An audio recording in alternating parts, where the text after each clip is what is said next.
Panginoon. Kahit ang ordinaryo may kakaibang kwento. Ano ang meron sila? Kakaiba ka, kakaiba na ibang buhay dahil kakaiba ka. Kakaiba na ibang buhay dahil kakaiba ka. Kakaiba ka, ibang buhay dahil kakaiba ka. Ang kwento ng pag-ibig, iba-iba. Minsan, masaya. Minsan, malungkot. Napapangiti ka pero napapaiyak ka rin. Ang kwento ng pag-ibig, minsan dire-diretso. Yung steady lang. Minsan din naman, paku-bako, pahinto-hinto, patigil-tigil. Minsan nga mapapatanong ka, may forever ba talaga? Paano kung ang akala mong forever na wala pa? May take two pa kaya pagdating sa forever?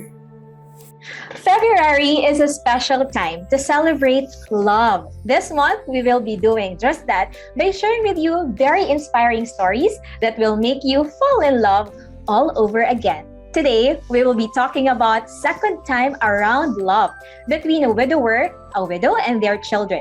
Halika, pakinggan natin ang kakaibang love story nila Charlie and Peggy Lasa. Hello, Charlie and Peggy. Welcome to Kakaiba Ka. Hi, Sweden. Hi, Sweden. Balita ko ha, medyo interesting at nakakatawa yung inyong first meeting. So I'm very curious, paano ba kayo unang nagkita at nagkakilala? I had a friend who was trying to arrange a date between the two of us, but since Peggy always refused his proposals, in exasperation, he told me, Charlie, I think mag-gate crash ka na lang sa aming reunion if you want to meet her. So that's how it started. So I had been a widow for 7 years, and I had a batchmate who was our common friend. And when Charlie got widowed, he wanted to let us have a blind date. So he kept binibenta niya sa akin si Charlie.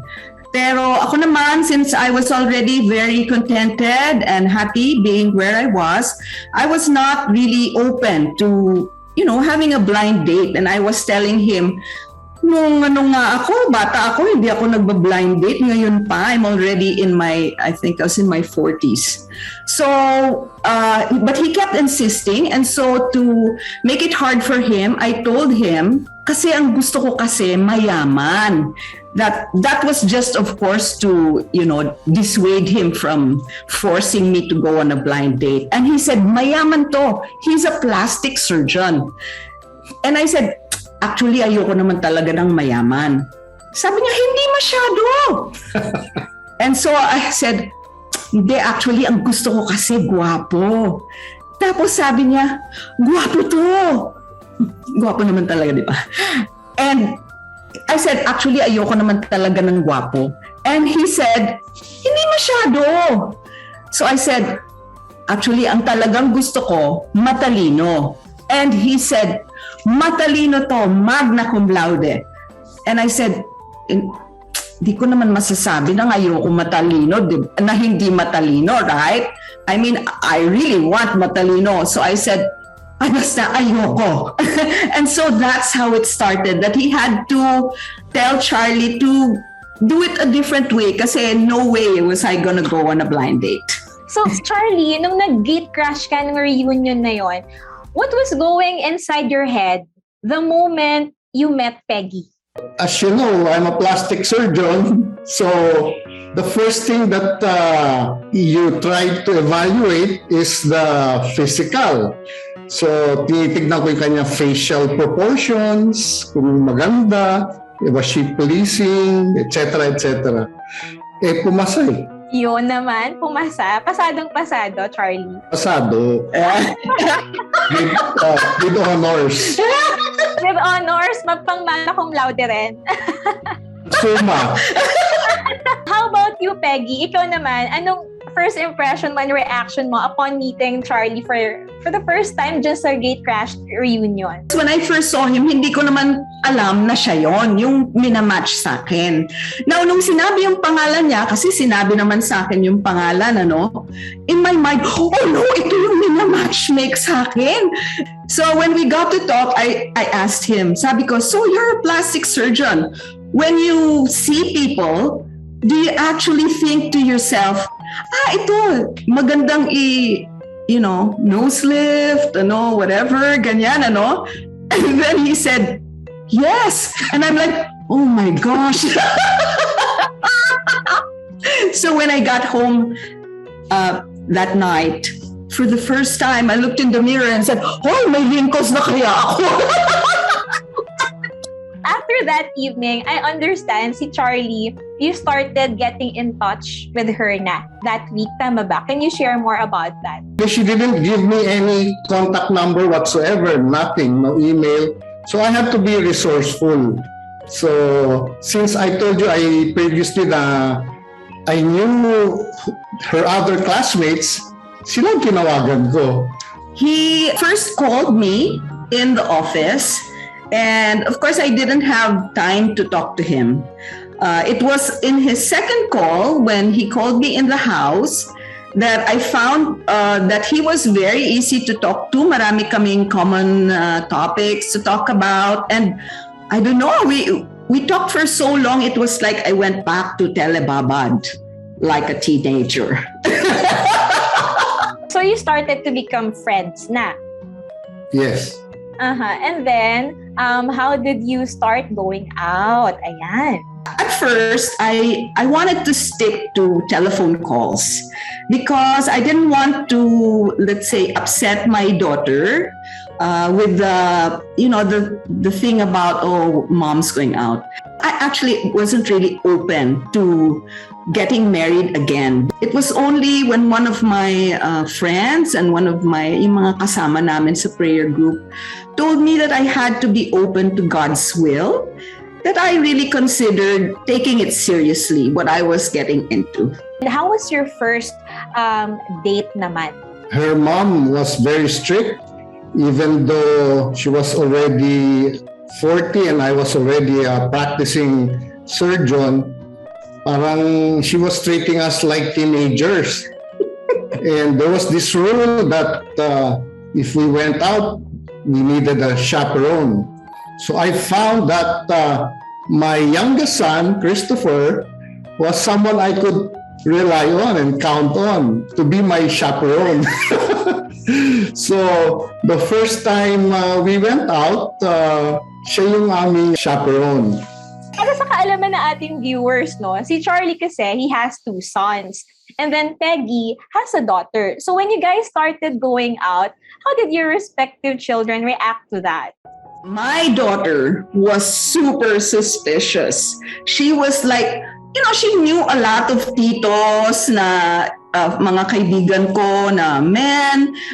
She was very comfortable with them. She was friends with them. And here comes this guy who's a stranger. And all of a sudden, her mom is like making telebabad and, maybe going out. And it's like, wow, who is this guy? So super, super suspicious, very negative.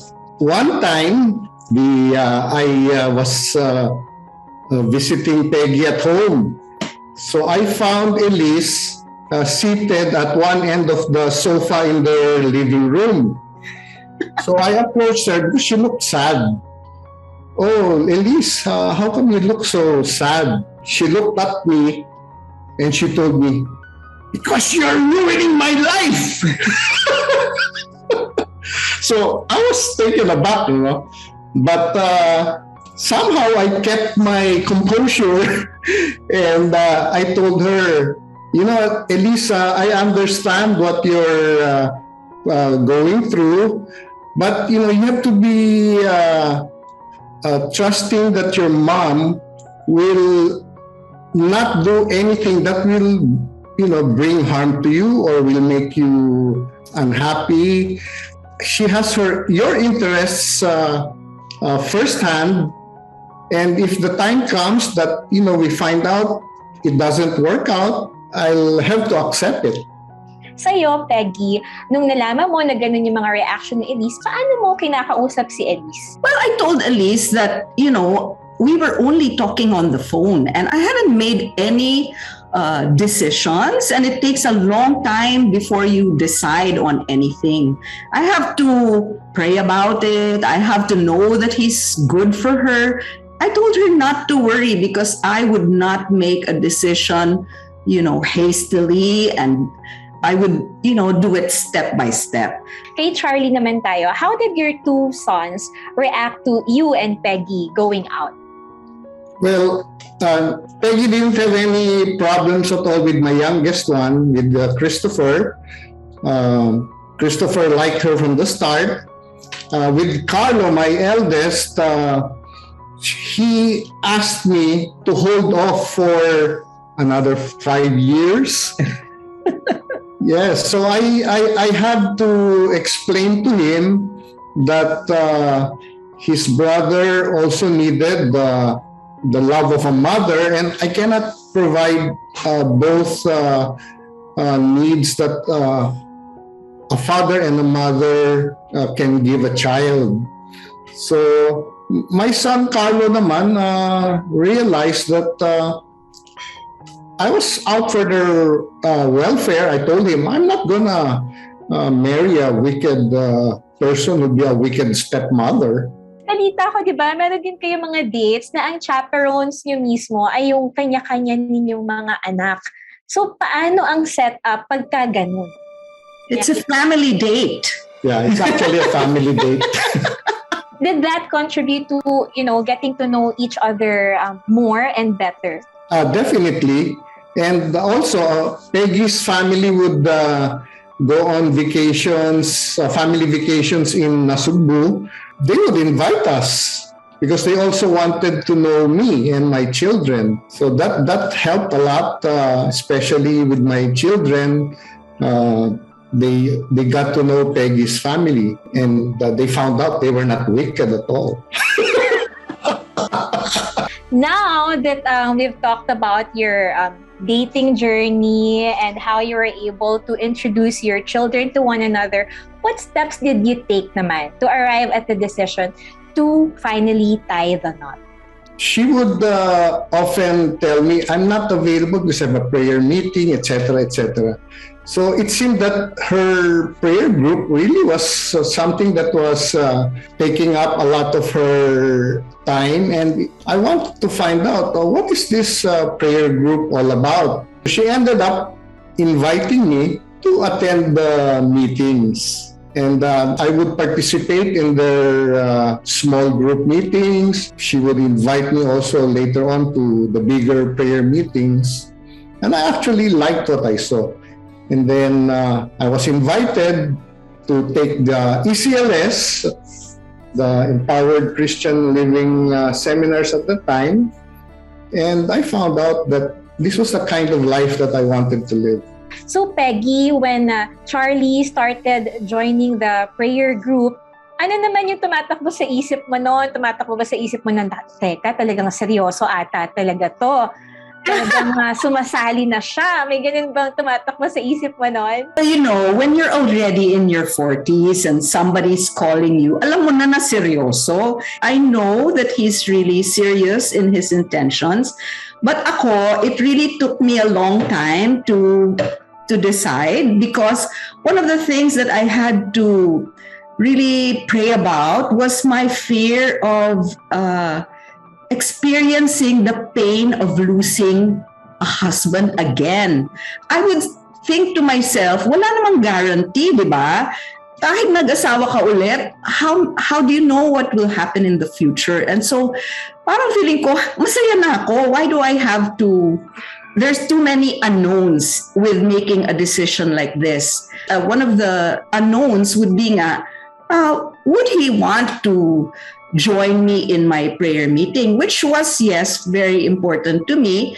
And of course, when he made the effort and I found that he appreciated, being praying together with a group, of course, made me also see him as someone who could fit into what I would accept if ever I got the courage to get married again, diba? So it was really a journey of asking God for help, because I didn't want to get married again. I was afraid, and God naman, He always.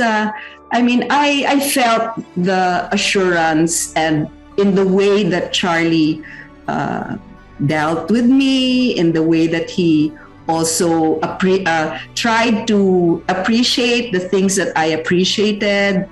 So that was the way I made the decision about getting married again. I really had to trust God na kung I really feel na itong plano niya, siya na rin ang bahala. Siyang bahala sa anak ko, di ba? Yan, mga fears ko. Ano mangyayari sa anak ko kung ayaw naman niya, whatever. What's gonna happen? Dami-daming mga scenario. But I think through prayer, you gain confidence in what you believe God wants for you. And that's how you can make a decision. Now, eto na. After the wedding, syempre, you all lived together in one house na. And I'm sure this is when you guys faced the realities of, being one family. So, para sa mga nakikinig at nanonood sa atin, how is it to raise a happy and healthy blended family?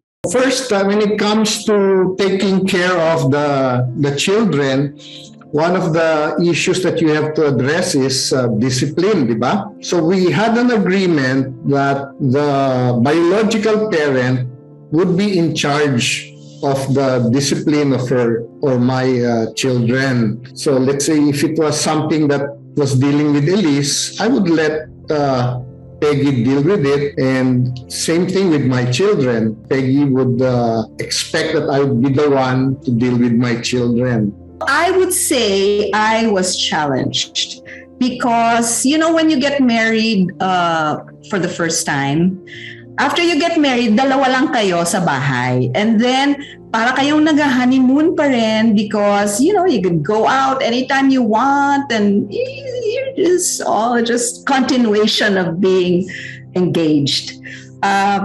In the case of the second marriage, especially if, you still have your young children with you, you come into the marriage and then all of a sudden you're in charge of all the kids and everything, the cooking and the cleaning. There were times when I felt na, oh wow, ang dami ko nang kailangan gawin as a young or as a newly married woman, if it's a second marriage. But if I believe that this is what God's plan was for me, syempre, God na rin ang magbibigay sa'yo ng grace to handle all the challenges that come your way.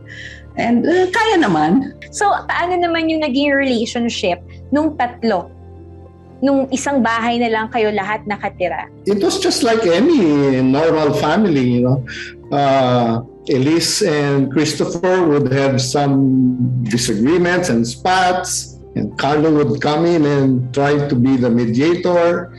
Good thing was Elise looked up to Carlo as an older brother, and they were able to sort out whatever little disputes they would have, just like any normal family. It's not always heaven. They were just like magkakapatid talaga. And I think they... even now, they really enjoy getting together. They plan vacations together. It has worked out so well. Gusto kong balikan yung nabanggit pa kanina ni Charlie how Elise has accepted Charlie. How did she express that? Soon after we were married in April, and Father's Day is June. I asked the kids to honor their father, say something nice about their father. What do they appreciate about their father? I wasn't really expecting Elise to say much because, hindi naman niya, he had only been like a real father to her for April, May, June, 2 months, right? So the boys said something nice about their father, and Elise, when it was her turn, said, "I love you, Tito Charlie." And both of us, wow, we almost just cried. Because we had never expected that she would say, "I love you, Tito Charlie." So it was such a wonderful confirmation that, when you believe that this is what God wants and you follow it, siya nang bahala. He will put things in order. Now, may mga viewers tayo na siguro yung iba sa kanila, kapareho nyo ng sitwasyon, widower or widow. Peggy, what is your practical advice for those who are thinking of marrying again after losing their husband? For me, the decision to get married, I think, would be the same if you were married the first time or the second time. That prayer would always be talagang number one priority, that you have to pray about it. It's such an important decision. But I think the difference for me the second time would be that I had to pray to deal with my fears of losing a husband again. Of course, alam ko na napakasakit, di ba? And so I felt that it required so much courage to do it again because I felt there were no guarantees. And the other thing I had to consider was I had a child and I needed to know that he was not only going to be a good spouse, but also a good parent. I wanted a father who would treat my daughter like a real father. Hindi yung parang, andyan lang siya. So I really had to decide based on praying about how could I see the situation through God's eyes, diba? And another thing that I would say was that we really discussed a lot of things together. We had to discuss, like what he mentioned, parenting. How are we going to deal with parenting? How are we going to deal with finances? How are we going to deal with all sorts of the different issues that later on would become a challenge, diba? Could become a challenge. Each marriage is different. My two husbands were very different. So hindi ko siya, you can't compare, diba? You can't say, ay, bakit yung asawa ko dati ganyan? Bakit, diba? You have to see the strengths of your husband that you chose, that you believe, that is, that you prayed about, and you're not expecting him to be the same as your first husband. He has different ways of making decisions, different ways of expressing love. So no comparison. It's not helpful. Si Charlie naman, being the father, diba, the head of the home, what is your advice for those who will start a blended family? Well, first of all, you will need to really respect the individuality of your new child. You cannot force anything on them, and you need to reason out a lot so that they will understand where you're coming from. So that's the ideal way to do it. Now, when you do it the second time around, I would like to think that you're a little wiser. You have more experience, you're more mature. So that works to having a more harmonious relationship with your new partner and your children. Dahil Valentine's naman ngayon, and this is our special episode for the month of February, my last question for you guys is, what makes you fall in love with your spouse every day? Even if he's a wonderful husband, he makes me laugh a lot. There have been days when I've been annoyed and mad at him.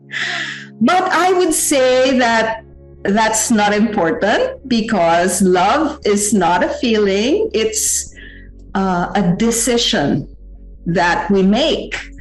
And I always think, kunyari naiinis ako, sabihin ko, ay di bale na, basta buhay, okay na sa akin. Because it's true, really. You know, these little things, they're nothing compared to how precious my husband is. He is the reflection of God's love for me. And every day, since you mentioned every day we start the day by singing and praying to God. And I think that drawing closer to God makes you draw closer to one another and makes you grow in love for one another.